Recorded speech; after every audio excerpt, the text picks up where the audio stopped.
Hi everyone, my name is Prabhat. In this video, I am going to discuss about consistent hashing. Consistent hashing is widely used concept in distributed system, and this concept is very important for interview point of view. So let's learn what consistent hashing is and what this is trying to solve the problem. Before starting this concept, we need to learn few basic concepts. The first one is hashing.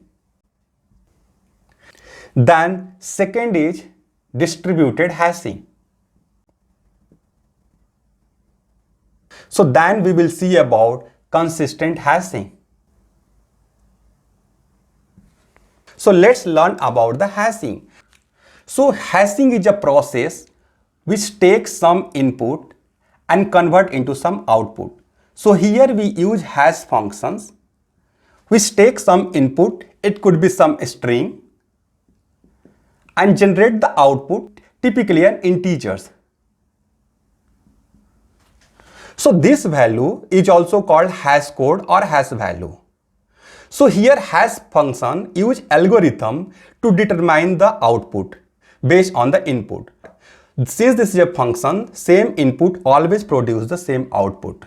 So there are different types of hash function. One is the cryptographic hash functions which used for password protections, malware detections or other security related purpose. That is not a part of our scope, that I will discuss later. The another one is non-cryptographic hash functions that we generally use for the hash table that we are discussing here. So let us understand with an example why hashing is needed.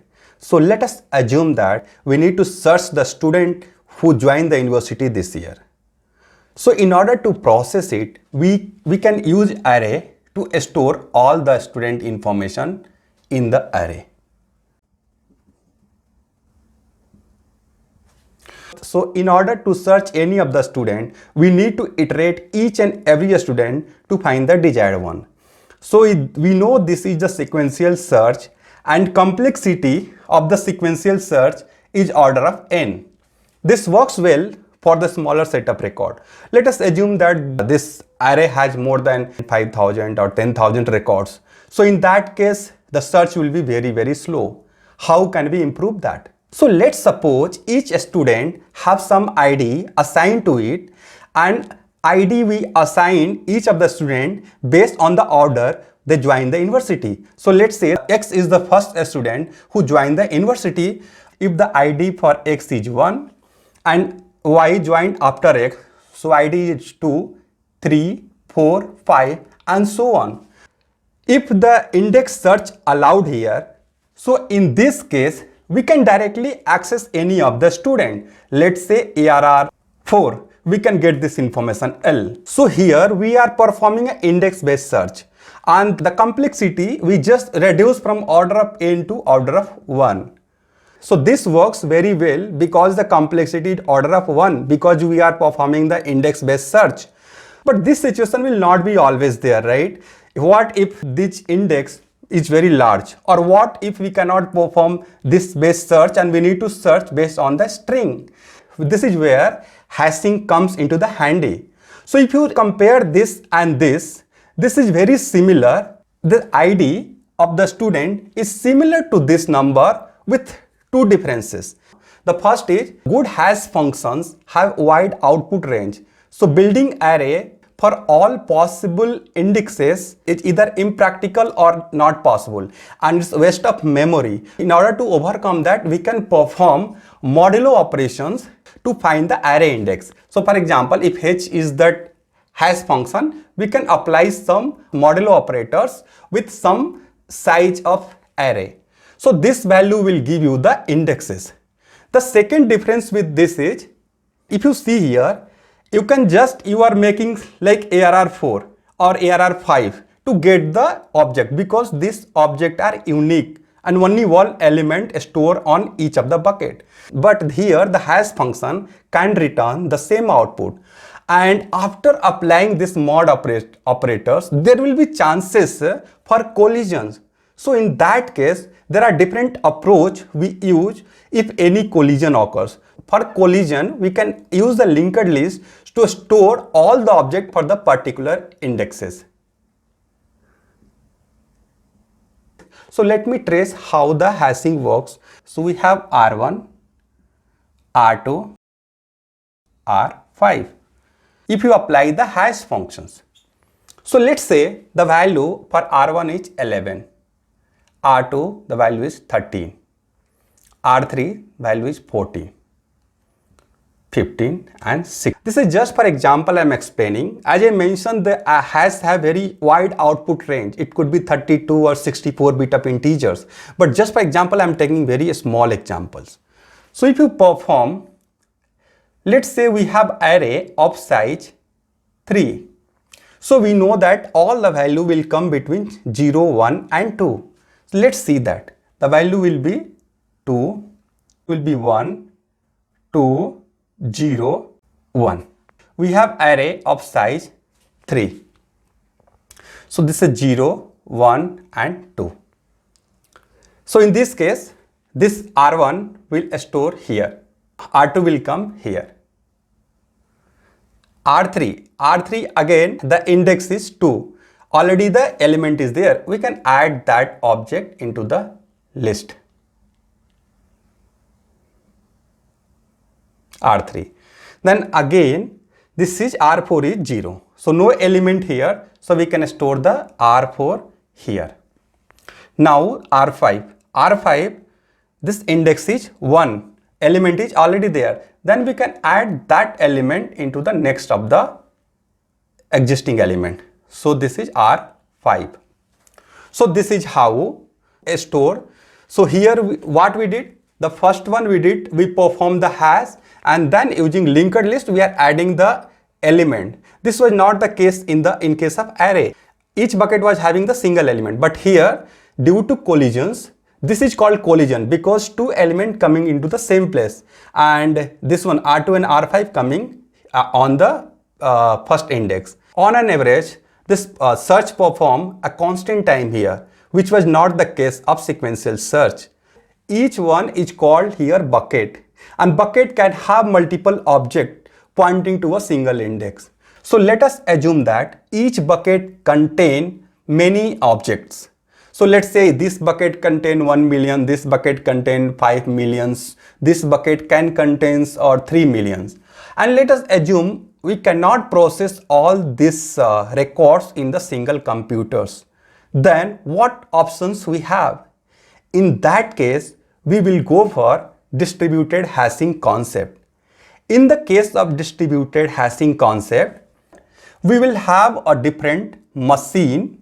So here we have 3 server, and we can process this bucket information on this server, this bucket information on this server, this bucket information on this server. This, let us assume this is S0, this is S1, this is S2. So again I am going to cover with the proper example about this distributed hashing. These are the cache server, and the requests are coming to this cache server, right? So the first request hash value is 11.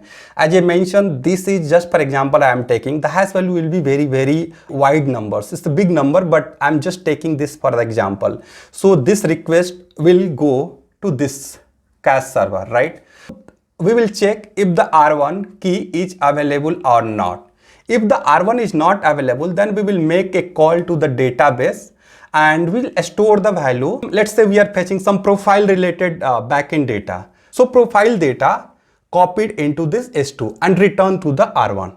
Similarly, R2 make a call to this server. So R2 will come, first request will here. So again here it will check R2 data is not available here. So again a call goes to the database and copy that data here and then return that response to the client.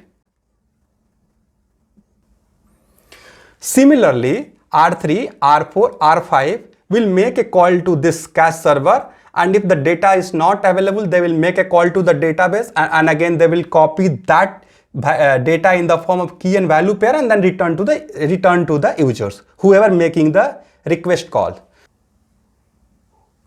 So after the first request call from the different users, the system will be look like this. This S2 have R1 and R3 profile data. This S1 have R2 and R5 profile data, and S0 has R4 profile data. This system works very well and there is no issue. Whatever the any new request will come, this request will be mapped to any of the server because we are using the hash mod 3. So this system will work well without any problem. So let us assume that this server goes down. So in that case, what will happen? Whatever the request whose hash mod 3 will come here, all the requests will not be reachable. So in order to accommodate this, we need to remove this system from these clusters. So we need to rehash all the requests. So what we have to do, we have to remove this server and we all have to point all the requests to S1 and S0. So let's see how the system will work. Now you can see that. So earlier the hash value was 2. So R1 data was available on this machine. Now if some user will make a call, now the request will go to the first machine S0. Now the request is not available. Again we have to make a DB call and again paste the data here. Similarly, this is fine. If you look at here, initially the R3 was available on second machine S2. Now the request will go to 0. Here also the data, this is called cache miss, where the data is not available. Which data? R3 data, because R3 data was available on this S2 and this system is down. So again, if the call will go this machine has to make a call to the database. Similarly, if you look at here, R5 also initially the request, the key was available on S0. Now the call will go to S1. Similarly, for R5 also, if you see that initially the data was located on S1, now the call will go to S0. So just imagine, due to one change, whole system got changed. And just imagine in the real world scenario where high traffic volume website like Amazon or Facebook, if they will have this kind of system, the performance will be degrade and there will be chance that system might not respond properly. It may be crash because the load will be huge on database. So this is the biggest problem with the distributed hashing, where we have to rehash because due to rehash, we saw the impact is huge. And there is no point of using the cache server if we are making the database call again and again here. So this is where consistent hashing play a significant role, where those requests are not dependent on the server. So let us see how the consistent hashing works. So here also we are using hash in order to find the place, and we can store all the requests in this. This is kind of ring where we will store all the requests in this ring only. So let's say we have this is 0, 1, 2 and like that n-1.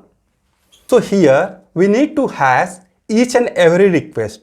So and then we'll find the appropriate place and we can place the request. So for example, so if we make HR1, okay, so HR1 mod n is equal to some value. So let's say it come 12, right? So let's say its value is 12.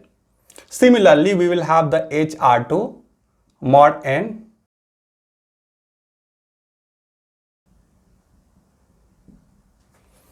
So these 5 requests we hashed and we will find the place. So let's say this request R1 comes here. R1, this is R2. So these are the requests R1, R2, R3, R4, R5. So this we applied the hash on each request to find the appropriate place in this ring. Similarly, we have to hash the server as well to find the place. So in this case, let us assume we have a 4 server, S0, S1, S2, S3, right? So we have 4 server here. We need to hash this server as well. So server will also have some ID and apply the mod n, then you will find some place. So similarly, we can apply for hash for S1, S2 and S3. So let us assume that this value comes here.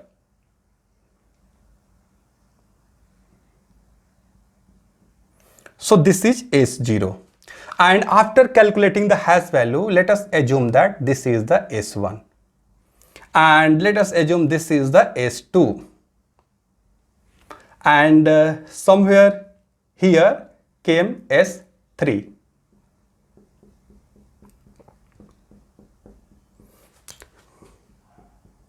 So let me repeat again. So these R1, R2, R3, R4, R5, we applied hash and applied the mod to get the desired place in this ring. Similarly, we applied hash on all the servers. So we have the 4 server here, S0, S1, S2 and S3. So they also fit in this ring, right? So here we are going clockwise direction. So R1 request will be served by S0, R2 request will be served by S1, R3 will be served by S2, R4 will be served by S3 and R5 and R1 will be served by S0. So let us assume that this server goes down. Okay. So in that case, what will happen? Initially, the S2 was handling R3. Now S2 has to handle R2 request as well. If you see carefully, only this place, the changes you can see. See, there is no, so this system, only this place, the system got impacted. If you look at this part between S2 to S3, no changes. Between S3 to S0, no changes. And if you see that S2 to R3, no changes. Only changes we found here. Since one server got down, whole system not impacted, only part of impacted. In this case, almost whole system got impacted. So this is the benefit of consistent hashing. One more thing I would like to add here. If you look at the diagram, all the requests after S3 will be served by S0. But if you look at that, almost more than 40% of the request is served by this server. How to avoid this? So in this case, we can create a virtual server and assign the virtual server on this location. Virtual server is not a new server which we are going to add here. Virtual server means since we applied some hash function on all the server, whatever the value we got here, we placed in this ring. Similarly, we can apply another hash function like h1. So h1 on S0, h1 on S1, h1 on S2 and h1 on S3. So in that case, we will find the different location and we will place this server on this location. So let's say we are using the khash function. In the case of khash functions, let's say k is equal to 3. So S0 will be located in this ring 3 places. So let's say S0 located here and S0 already located here, and let's say S0 located here. Similarly, other server also be placed. S1, we got the new value of S1 here, and then we got the value of S1 here. So now we have the S1 here and S1 here. Similarly, the S2 and S3 we can place in this ring. So the benefit will be, since S0 placed here, all the requests which will come in between will be served by S0, and whatever the request come between S0 to S1, some let's say R7 will be served by S1 in the clockwise directions. This is the benefit of the khash function here. One more thing I would like to add here. For example, S1 and S2 have 32 GB of the RAM, and S3 and S4 have 16 GB of the RAM. So if we want to utilize this server properly, so in that case we can apply 2 hash on S1 and S2, and we can we can apply single hash on S3 and S4. So in this ring, this will be allotted in the 4th place and this will be available only in the 2 places. This way also we can utilize the server well. So using this architectures also, you can place the server in the ring. So this is all about consistent hashing. I will highly recommend you to go through at least 1 or 2 times so that you will never forget this concept. And this concept is very important for interview point of view. So I am assuming that you will find this tutorial helpful. If you have any questions or suggestion, please drop in the comment. Thank you for watching.